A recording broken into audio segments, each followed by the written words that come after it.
Good afternoon. I'm joined this afternoon by Tom Sasser, who is our immediate past president of the IAFL. And while we wouldn't normally do these interviews so quickly, he has kindly agreed that we can collect all of his knowledge and stories and information now, rather than me trying to remember in 10 years' time. So thank you, Tom, for your time this afternoon.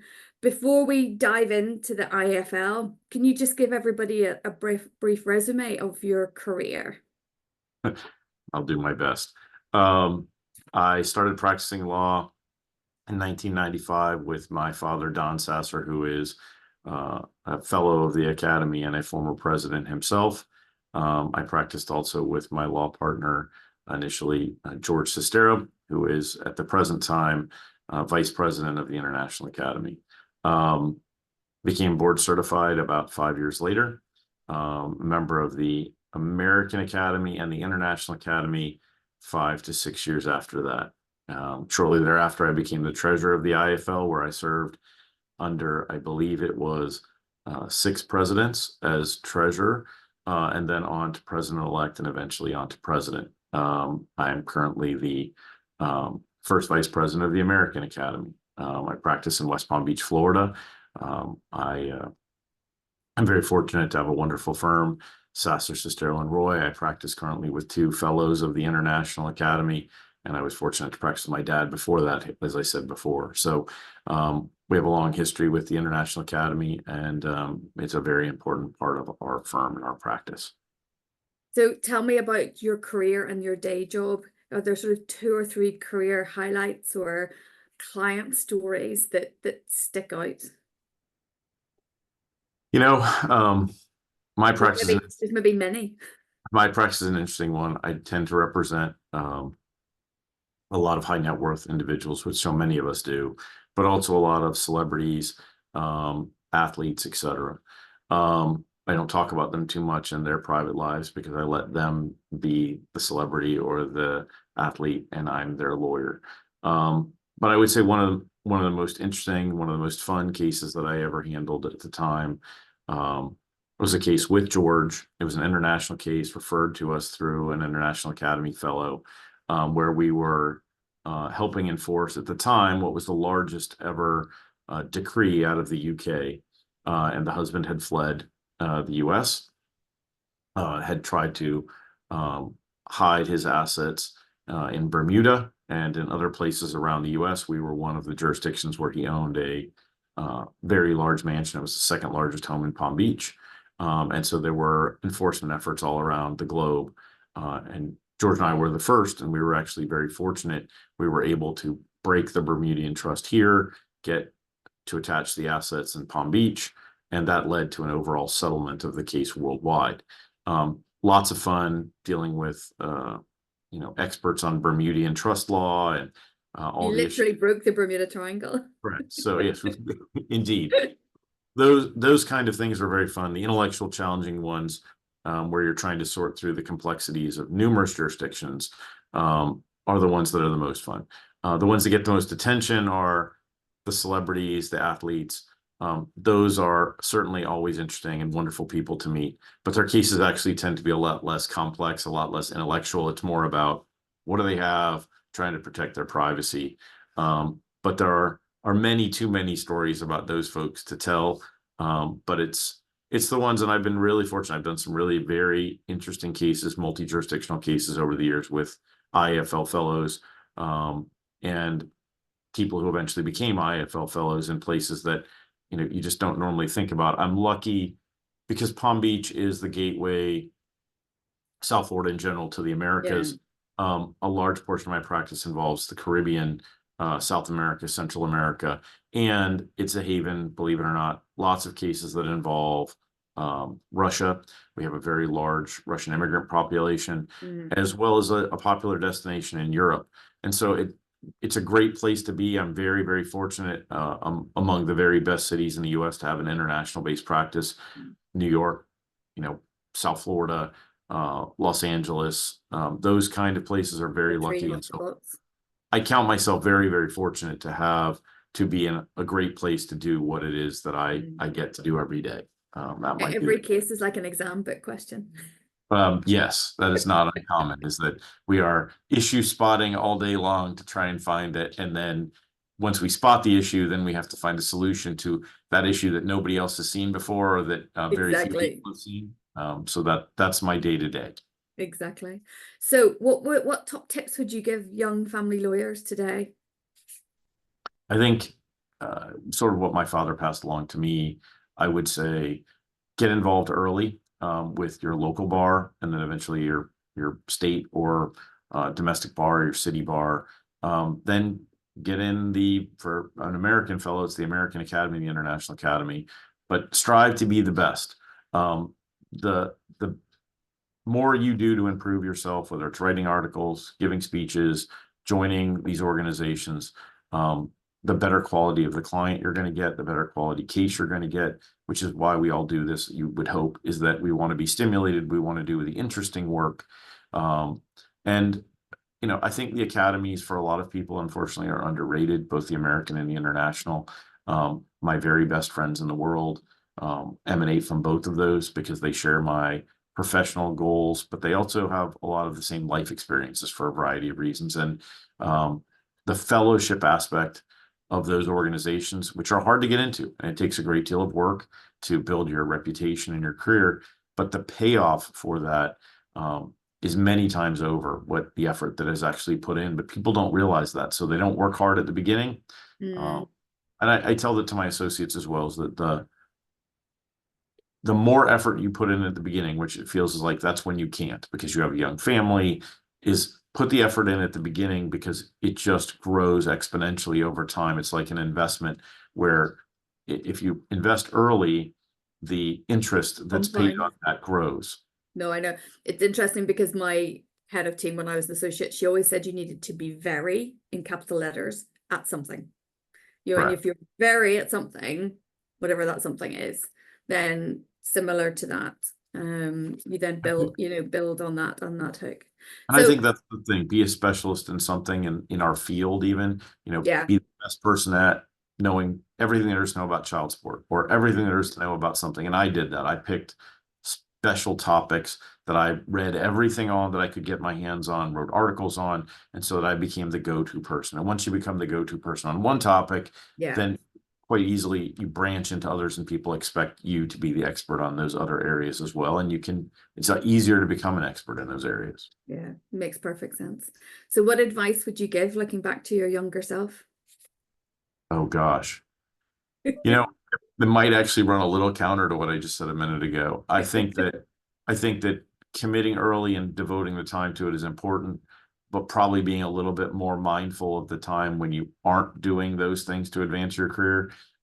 It's easy to be um, turn off, if you will, the engine for a bit, but we're not always mindful and appreciating the time when the engine is turned off. We're just sort of decompressing.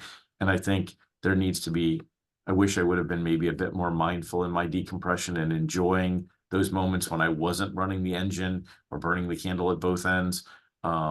We don't realize how fast things will go by, whether it's kids, life, experiences, et cetera. And so I would say, be very good at what you do and work really hard at what you do early on. But also, when you do stop, focus on the fact you aren't working and absorb all those things. Turn on the mental recording, record that stuff. Those memories will come once, and you forget that, and you're so exhausted sometimes from what we do every day that you forget about that. But that would probably be what I would tell my younger self. That, and once I started traveling for the International Academy and the American Academy, is that take the extra day or two on the front end to the back end. Enjoy those times. The meetings are important, but seeing the world changes you as a person. And I Mm, think that taking a side trip to a nearby destination where you're already going for work, you'll come back a better person, seeing the culture of a different place, understanding how they live. And I wish I'd done a little bit more of that early on. I do it more now. mm, Um, but it was a lot of, again, working hard. So you're fly in, fly out, yeah. uh, take a few moments to breathe, work hard, but maybe play hard a little harder. That makes perfect sense and works very nicely into my next question about managing work-life balance, which is obviously a hot topic now. Thoughts? I think you've shared quite a lot of your thoughts on how best to achieve that, but anything else? I think balancing work life is a fiction, sort of. I mean, I think that it's unfortunately perpetuated on younger lawyers and even on those of us who are older to think in a litigation practice, particularly, that there is such a thing as true work-life balance, or at least in what I would call the micro. Maybe in the macro, across the totality of a year or the totality of 3 or 5 years of your life, there's some balance. But look, I tell this to my associates, when it rains, when the clients are calling in and like there's consult upon consult, you put out all the buckets and you collect all the rain, and then you have to do the work. And then it'll be quiet for a while. Maybe you don't get as many phone calls and things calm down, or you settle a bunch of cases. And so the balance is the balance of the peaks and A roller troughs, coaster. and Yeah. you have to over time try and come to a balance. But on any given day, any given week, I don't know that there really ever is balance. You may be spending much more time on family or organizations like the Academy or Resolution or anything like that. And then another day, it's full tilt work. And there isn't an exact balance. And so to try to do it and feel like you have failed, and I think that's an unfortunate part that has been pushed off on a lot of younger lawyers, is that they feel somehow they don't have a perfect work-life balance and that they are working late some nights, that they're failing. You're not. And in some ways, it goes back to what I said earlier.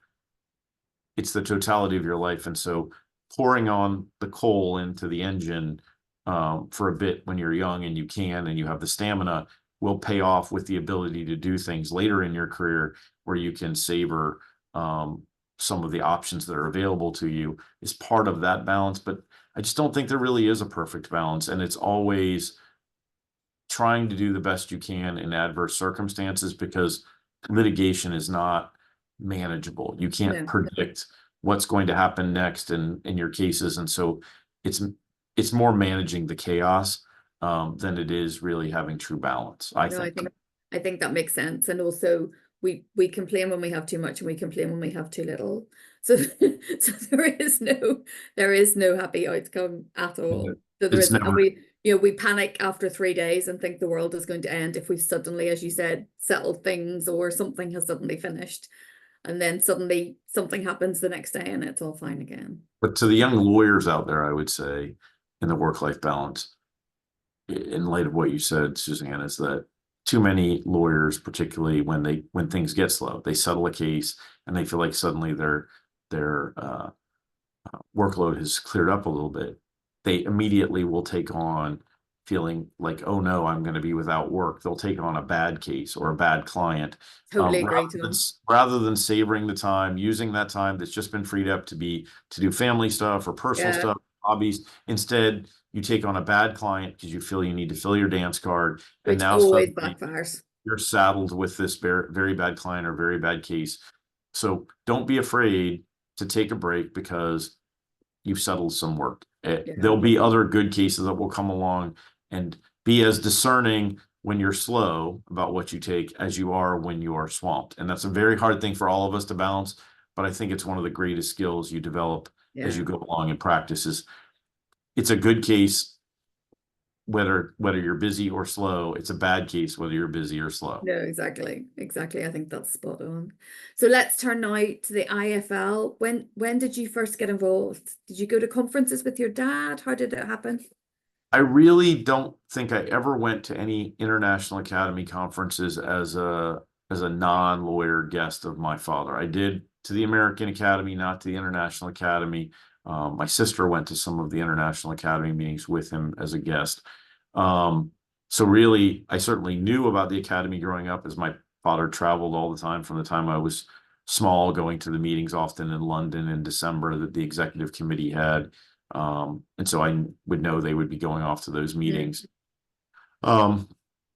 So it was always interesting to me. I asked him lots of questions about it. When I got into practice, of course, I endured the fun of my dad being gone for, a week to 2 weeks with side trips and managing his caseload while he was away. Awesome.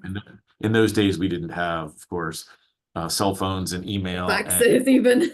so it was literally manage all my cases Yes. until I come back and then tell me what's going on. So I certainly early on was like, I want to leave the office for a week or 2 weeks so that I can get a break.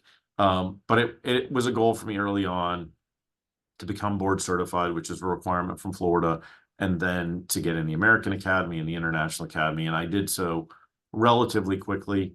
I got certified as soon as I was eligible in Florida. And then I waited because I felt I wanted to be a little bit more mature in my practice. I waited 5 years before applying to the American Academy, and then on another well, basically another, I don't know, it was a few months. I was accepted to the American Academy and promptly applied to the International Academy. I missed my first meeting, which I sincerely regret, as it was my father's meeting in South Africa, and it was apparently quite a party. I missed it because I had both client issues and a trial and family issues. And so I missed that meeting. I'm sad because it was not only such a great meeting from all that I've heard, but it was one of my dad's 2 meetings as president.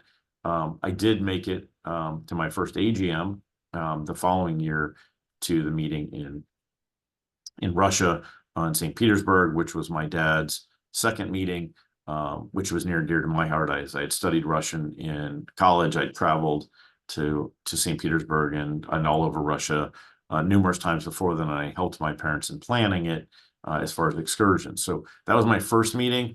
And then from there on, I pretty much made every meeting without fail, both European, US, eventually Asia Pacific, with only a handful of misses due to family issues. On one trial, I think I did miss a meeting William Longrig was hosting that I wanted to be at, but I missed. But I only a handful, and because I became quickly involved with the executive committee. George Stern, the long-serving, almost 25-year treasurer, very early on brought me under his wing and got me to become the assistant treasurer, to learn the job from him as he had served long and was preparing to retire. And so I quickly came onto the executive council, first as assistant treasurer, then as treasurer. And at that point, my appearance was not only expected, but somewhat commanded. And so these became regular appointments on my calendars. Okay, I'm going to be at the meetings in initially February, May, and September, June, and then eventually now we're 4 times a year. And so from then on, it was just a regular thing, and I made it part of my life. And I would work towards the fact of, I can get through this. I can work the next quarter until I get my next IAFL trip, and then I'll work the next quarter and I get my next IAFL trip. And I was very fortunate to get to bring my children on and my then wife on some of those trips. One of my favorite meetings of all time was when I was able to bring my whole family. It was Ian Kennedy's meeting on the South Island of New Zealand in Queenstown. Wonderful trip, wintertime in early spring, late winter in New Zealand. We went jet boating with Cheryl Hepfer. My children still remember Cheryl and being on the jet boat with her and getting soaked. We went bungee jumping. We did all sorts of stuff. It was the first time my kids had actually ever snowboarded. And so, going to meetings was really important to me, but it was also something that I was able to share with my kids. Took them to Europe several times, to IAFL meetings where they would come along, New Zealand certainly, and really, really great experiences overall, and things that have shaped me as a person, not just as a lawyer. Brilliant. So your run into your presidency was not quite like anybody else's, as we were in COVID and coming out of COVID. So tell me about the run into being president and where your meetings were and what happened at those. So it was a strange time while I was president-elect. I was in fact supposed to take over as president about 6 months prior to when I did take over. Marlene Moses was the president, but we were in COVID times. We were not meeting. And although we did have virtual meetings, including a virtual AGM, where I would have otherwise taken over as president, we made the decision due to the unique circumstances, to wait to transition the leadership formally until we made it to New Orleans. That had originally been planned for a meeting that she would have hosted as U.S. chapter president, or excuse me, as IFL president. It was eventually hosted by the U.S. chapters, our first meeting back after COVID. That's where I took office. It was a big time of transition for us, not only because we were facing COVID, but it was a time at which we also changed the operation of the academy. We had had a longtime executive director, multiple of them during the time that I served, but our then executive director, Donna Goddard, we were heading in different directions, and we made the decision to move to an association management company. And so as we were in the end of my time as president-elect and the end of Marlene's time as president, we were making that transition to a new leadership team, working with Judy Lane, our new executive director team, and Annie Dunster specifically. And so it was an interesting time getting back to meetings. We spent lots and lots of time while I was president-elect figuring out how to cancel meetings, which is not something I had done during my entire run before, and how to cancel them losing the least amount of money. The remarkable thing during that time is that through great leadership overall, everyone involved, and it was a team effort, not singularly Marlene or myself or anyone else. We actually, despite dealing with COVID and canceling meetings, we improved the financial arrangements and circumstances of the academy, in that we very effectively dealt with things, rescheduled meetings. And so it was an interesting time. The beginning of my term was certainly interesting because I spent most of my term sort of helping the academy make its transition to its new leadership team as far as an executive directorship with Judy Lane and Andy Dunster.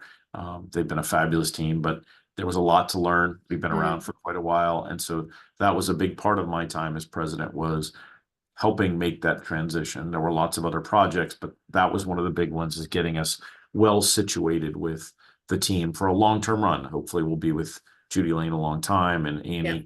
But that was a big part of it. And then figuring out how to not lose a fortune with a bunch of hotels all around the world.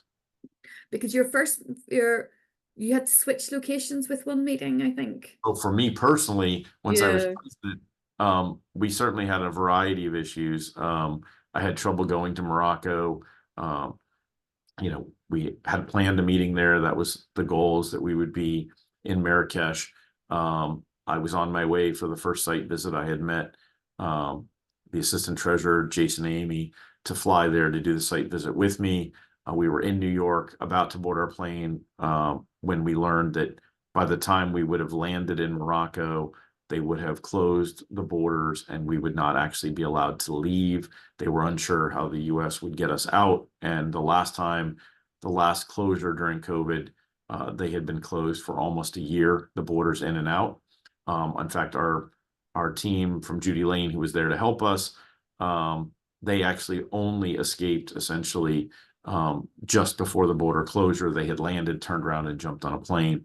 So that was a lot of fun. We had to sort of wing the site visits. And then initially, the plan had been, I wanted to go to South America. Part of that had been, we'd only been to Africa once before I was president. That was during my dad's time in South Africa. So I felt we should go to North Africa. Likewise, we'd only been once before to South America during Cheryl Hepford's presidency, when we had gone to Argentina. So I thought we would go to Peru, to Lima. That would be a great destination and a great thing for people to see.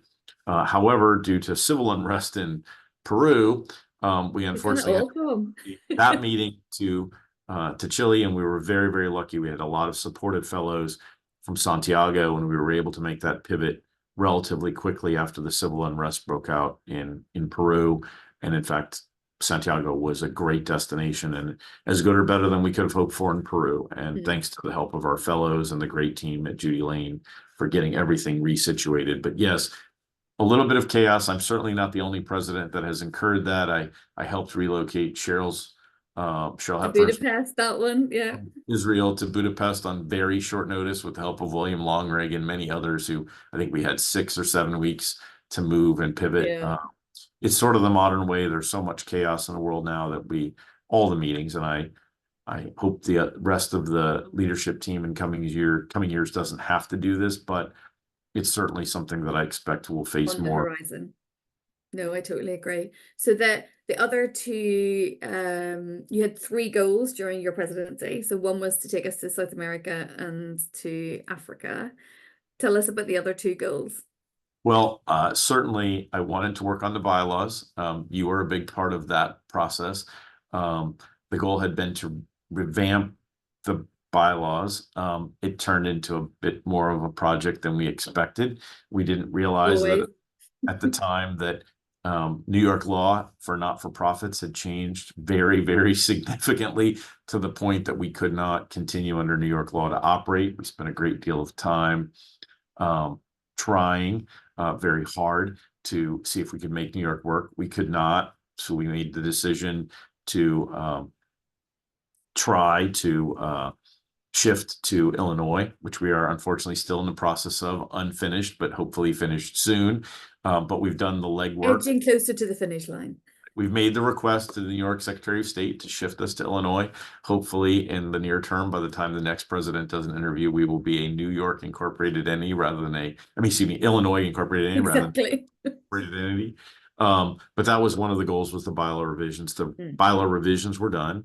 A part of that as well, which dovetailed with it, was a change in governance, and shifting us to a format where the terms were 1 year rather than 2 years. During the history of the academy, up and through my time, officer positions, as far as all the offices, were essentially 2 years, except for treasurer and secretary.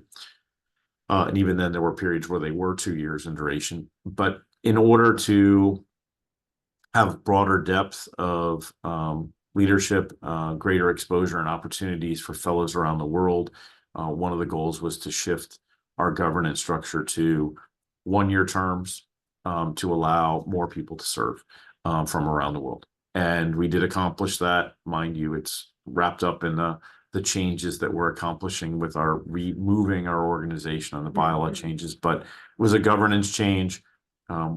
We did great work in getting that accomplished and passed by the Board of Governors. And I think it will serve the Academy long term.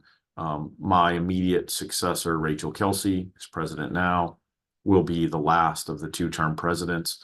And with her successor, it will be 1 year terms for the presidency thereafter. It was, the presidency is a wonderful thing, and it was one of the best things I've done in my professional career. However, it is a great burden. And for many, it's hard to have the time, the energy, the economic impact on your firm for being focused on this very important organization for 2 years. Is a lot to ask of anybody, no matter how big their firm is. And with this change, the hope was, and I think will be, that we will find ourselves in a situation where it's better. And we worked on other projects. We certainly wanted to explore the possibility of a provisional chapter in South America. That was part of citing the meeting there. We made inroads. It has not taken hold yet, but someday potentially there'll be a South American chapter. Having a meeting in North Africa was another sign to the African continent that we would like potentially a future African chapter. So we took great steps in that regard. We spent a great deal of time figuring out what do meetings look like going forward. Are we going to have 3 meetings? Are we going to have 4 meetings for the time being? And by the time someone watches this, who knows, 5 years, 10 years hence, maybe that'll all have changed again. We'll have a new chapters, maybe who knows how many meetings we'll have, but we moved sort of more formally to 4 meetings a year, and the commitment will go forward with that. We had discussed that pre-COVID. COVID sort of altered those plans. We pared back to 3 during the latter part of my term so that we could facilitate the return to normalcy. But the goal is now that we're moving to 4 years. We'll have, in 2024, when I'm giving this interview, we'll have had 4 meetings this year, including a December meeting. And that's something that was new too, is having full meetings in December. I mentioned earlier there have been executive committee meetings in London over the years, but never full meetings of the entire fellowship. And that was something new that we started in Morocco, is having a full meeting of the fellowship, and in fact an annual general meeting. But there were other governance changes too. We did a lot in this time. Hopefully, moving forward, the annual general meeting will return to its original long-term home, which is the month of September. September. Who knows, generations after me, whether that will stay. But during the time when I began my involvement in the academy and the years before that, the AGM had always been situated in September. But to adapt to the needs of the chapters and the desire to have meetings at different times of year and in different places, we let that rotate. Yeah. But as we've grown, the decision was made as a collective to shift back to a fixed annual general meeting, and that's something that'll come. We'll start into really starting in the next year to see that happen. So a lot of governance issues, a lot of And that. don't forget your third pillar, which was to get us to 1,000 fellows. Well, we were going to get to 1,000 fellows, and we did get there, only just barely, but we did get. I think we sneaked over it. I think we did in the last admissions committee. But that's always been, we've always wanted to grow the academy, and especially in places that we were underrepresented or unrepresented. And I think one of my greatest points of pride really was the efforts of the Asia Pacific chapter, which is really our newest chapter. And of course, it struggled. We had a foundational meeting in the sense of their first meeting after foundation in Australia, but then we shut down due to COVID. They didn't get to hold their first meeting until several years after it was originally planned in Bangkok.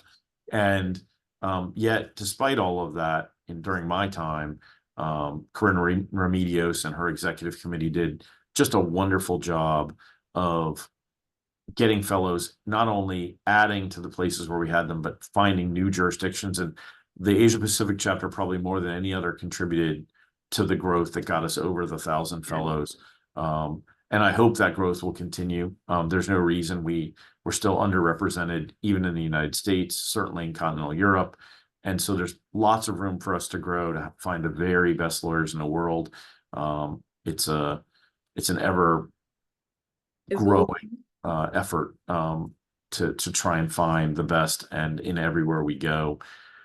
But I think it's in good hands, and I think that we will see more jurisdictions represented. And I suspect that, I think growth will accelerate in the academy in the coming years as we continue to be more connected, not less. But it will take time to find those places. And, but we started small. Remember, this organization started with a meeting of the ABA and some lawyers, and now we have, Canadian chapter, a US chapter, a European chapter, an Asia Pacific chapter, and the prospect of provisional chapters in South America and Africa in the near future. And hopefully we'll go back. One of the things that I enjoyed coming up through leadership was getting to go to the Middle East and to hold a meeting there to encourage a regional family law meeting. I hope that we'll get back there to encourage more involvement, and a few other places in the world that we have the ability to maybe get a greater involvement with our organization as we grow. That makes sense. So I want to join the academy. What are the 3 reasons you would give me for joining?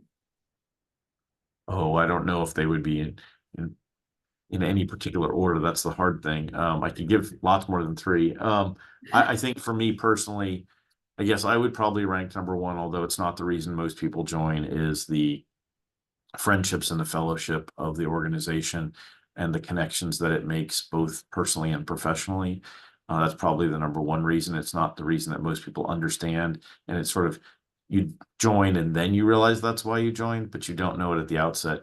I think the other, probably second in line, is to make connections professionally, to enhance your practice, to get those really interesting cases, to meet the people that could connect you with those and to work with you. And then the last one is really learning. And I don't mean just legal knowledge, but the knowledge that comes from travel and the growth that comes from that, the interpersonal growth, and candidly, the interpersonal growth and learning that comes from dealing with some of the brightest minds in what we do in the world. I'm always amazed to sit down with people at a breakfast or dinner and to just strike up a conversation. It might be legal related, it might be personally related, what book they've read, what wine they've tasted.